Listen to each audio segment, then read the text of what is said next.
এই মা কী সমস্যা আসলো, আজ হলো ফেস মেকআপ প্র্যাকটিস, আর আগের দিন তো আমি যাইনি, কি করে এক্সাম দেবো তাই ভেবে পাগল হয়ে যাচ্ছি। কিন্তু কিছু করার নেই, আজকে দিনটা যদি গ্যাপ দিই তাহলে তো একদমই শিখতে পারবো না।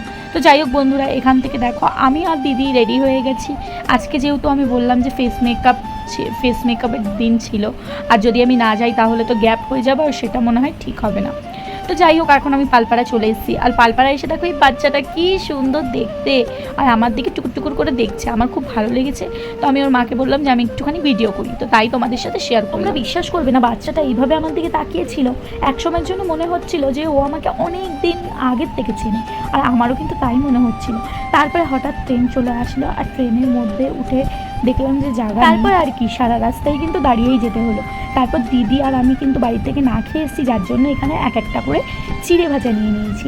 তারপর দেখো এখন ওয়েদারটা কি সুন্দর লাগছে না, দেখো না ঠান্ডা না গরম, আজকের ওয়েদারটা কিন্তু খুবই সুন্দর ছিল। তারপরে দেখো দিদির কাণ্ড, কতগুলো খাবার নিয়ে নিয়েছে, মানে মানে আজকে খায়নি বলে কি আজকে সব খাবার খেয়ে নিয়েছে, এরকম না বন্ধুরা। আসলে দিদি কিন্তু ভাজা পোড়া খেতে খুবই পছন্দ করে, আর এতগুলো খাবার আমি দিদিকে বলছিলাম যে তুমি কি বিক্রি করতে করতে যাবে।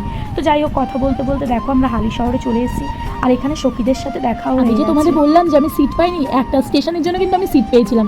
কি কাণ্ড! ক্লাসে চলে আসলাম, আর ক্লাসে এসেই দেখো এই ফেস মেকআপটা আমি করেছি। কেমন হয়েছে আমাকে অবশ্যই কমেন্ট করে জানিও। আর আমি খেকি মেকআপ করিনি, নর্মালি যেরকম থাকে মানুষ ততটাই মেকআপ করেছি। টাটা।